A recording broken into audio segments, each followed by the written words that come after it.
Ces 4 livres, mesdames, mesdemoiselles et messieurs, portent un seul nom de l'écrivain qui se nomme Jean-Bob Nawej.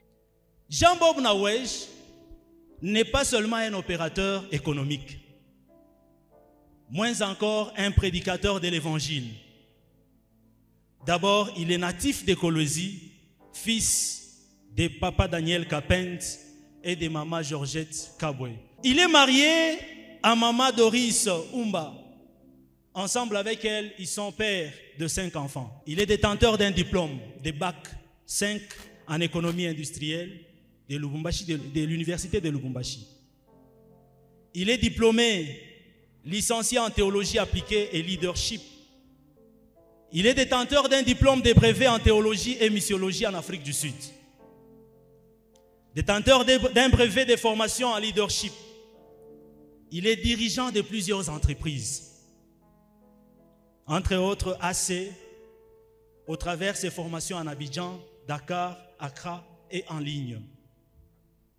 Jean-Bob Nawej est un créateur d'emplois, passant par ses entreprises New GBC SRL, JBK Investment Sarlou et Red Sun SRL. Il est un encadreur de la jeunesse dans le cadre sportif, participant aussi au soutien des démunis. Nous aimerions préciser que les 4 livres dont nous allons parler ce soir ont eu comme inspiration, c'est dans nos études de théologie. En tant qu'étudiants en théologie, nous avons pris l'initiative de mettre par écrit les quelques connaissances afin d'édifier le peuple de Dieu. Nous sommes je suis devant des pères. C'est que la petite contribution que nous sommes en train de faire, c'est juste que la grâce nous a été donnée de pouvoir les mettre par écrit. Vous pouvez nous expliquer brièvement les défis de messages christocentriques? Quels sont les défis? Aujourd'hui, nous sommes encore sous le cas de l'Église camp des dieux. Aujourd'hui, nous devons comprendre que l'Église commence à présenter beaucoup de messages. Or, nous devons savoir que le centre, la mission de l'Église, c'est de prêcher Christ. C'est de prêcher Christ. Et les défis qui sont là, il y a tendance à donner des messages qui ne cadrent pas avec la mission de l'Église en quelque sorte. C'est comme ça que nous avons dit à la fin de ces livres rappellent les dirigeants de l'Église, rappellent les membres à se concentrer sur Christ. Et quand nous sommes à l'Église, nous devons savoir que nous devons adopter et nous devons suivre Christ. Et c'est ce qui est important au sein de l'Église. Votre 2e livre est intitulé « L'impact de messages christocentriques et ses défis », mais cette fois-ci dans l'Église contemporaine.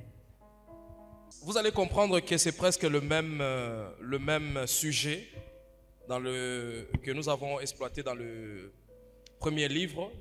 Mais cette fois-ci, nous avons essayé de le travailler d'une manière générale en touchant toutes les églises ou en touchant ou en quittant un peu l'église missionnaire camp de Dieu, c'est-à-dire de travailler vraiment à l'international. Et nous avons pu collecter des données dans différentes églises, plus ou moins 124 églises dans le monde, afin de recueillir les réponses qui nous ont permis à élaborer ou à travailler sur ces livres. Pourquoi dans l'église contemporaine, comme nous l'avions dit précédemment, Christ est le centre de l'église. Christ, le message de Christ doit rester dans l'église. C'est comme ça que vous allez vous rendre compte que même les apôtres pouvaient dire à Jésus, montre-nous les pères. Montre-nous le Père et cela nous suffit. Parce qu'on a besoin de Jésus. Que tu sois entrepreneur, que tu sois, je ne sais pas, quel que soit le rôle que tu joues dans la société, en tout cas, tu as besoin de Jésus. Le troisième livre, excusez-moi. Sexe, tombeau, vie. Sexe, tombeau, vie. Sexe, tombeau, vie est une analyse profonde et théologique de la sexualité humaine, explorant les implications spirituelles, morales et relationnelles au travers d'une perspective chrétienne. L'ouvrage commence par introduire les concepts fondamentaux qui régissent la sexualité dans le contexte de la création divine, comme j'étais en train de le dire. C'est que c'est Dieu qui a créé l'homme et c'est Dieu qui a permis qu'il y ait ça. Dans le premier chapitre, nous allons, en tant qu'auteurs, nous allons comprendre que l'ordre du vin, du sexe, suivi d'une discussion sur l'importance de la virginité et de la chasteté, démontrant que ces valeurs sont essentielles pour une vie de foi. Aujourd'hui, la chasteté, la chasteté, la virginité, ce sont des choses que la société commence à ignorer. Aujourd'hui, c'est trop normal d'épouser une fille qui n'est pas vierge, c'est trop normal. Mais quand nous rentrons, même le choix qui a été porté sur Marie, même les Quinois ont dit, et ils ont dit parlant de la grâce, grâce paix et zalaka, c'est que la grâce aussi a un critère.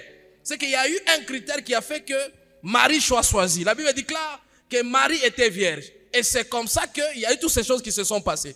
Pour dire que c'est parmi des valeurs que nous devons conserver. En tant que chrétiens ou en tant que personne que Dieu a aimée à son image, c'est parmi des choses que nous devons conserver jusqu'à ce que nous allons entrer là où Dieu a permis ça.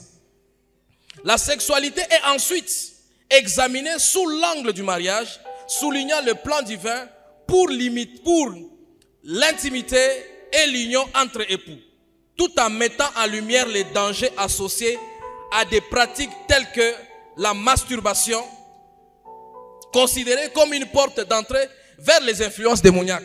Aujourd'hui, il y a des gens, les vies ne marchent pas. Et quand vous entrez dans la vie de la personne, vous allez comprendre qu'il y a des portes que la personne a laissées ouvertes. Et qui fait que ça peut bloquer certaines choses. Et dans ce livre, vous allez découvrir, nous avons eu à parler largement sur ça. Pourquoi les batailles de la nuit? Et dans ce livre, vous allez comprendre que nous avons parlé que Dieu parle souvent la nuit. Ce n'est pas dire qu'il parle seulement la nuit. Il parle souvent la nuit. À beaucoup de grandes personnalités dans la Bible, entre autres Abraham, Jacob lui-même, Isaac, Dieu a parlé la nuit. Et pour leur donner des visions claires sur leur destinée. Et Jacob a compris ça, il a quitté les pères, il a quitté là-bas, il a commencé sa marche, mais il a compris que non, Ésaü ne cherchait sa tête. Il a précédé les biens, premier groupe, troisième groupe, mais cela ne faisait rien, cela ne changeait pas Ésaü. Mais la Bible me dit, dans Genèse 32, c'est là que j'aime, Jacob prend le temps maintenant de chercher le Seigneur. La Bible nous dit qu'il a lutté avec quelqu'un jusqu'à ce qu'il s'est déclaré, on l'a déclaré vainqueur. Pour dire qu'il y a certaines réalités de nos vies, nous devons avoir le temps de prier la nuit. Et quelqu'un a dit, 1 heure de prière la nuit vaut 4 heures de prière pendant la journée. C'est que ça demande d'abord un sacrifice de se priver le sommeil.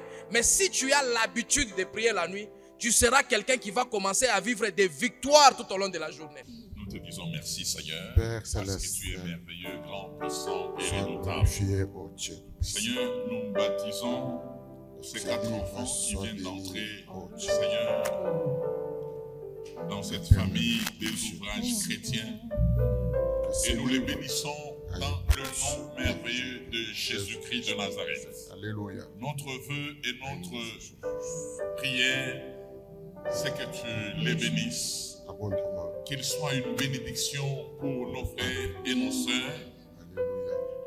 Que ces livres vivent plus longtemps que même leurs auteurs, Traverse les frontières. afin que l'Église soit toujours bénie. Que ton nom seul soit glorifié.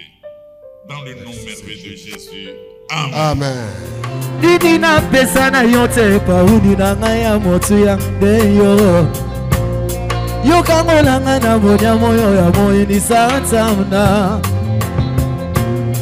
pesa yetu dingana motema popo dingana kati ya bato ebele Tala na zangi maloba kotalisa esengo na zile loyo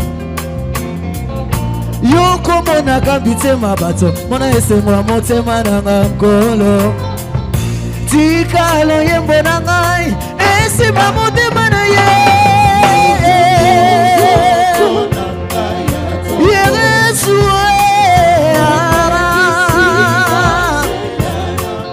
Kolo mabuna na ngai Nyoso watikandi na sodie Oh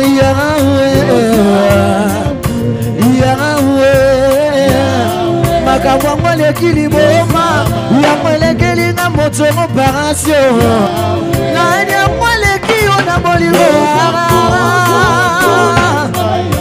Yere akoruta wapi Komlo mabuna na ngani osobatikandi na sondie Oh Yahweh Yango bakisa bilolo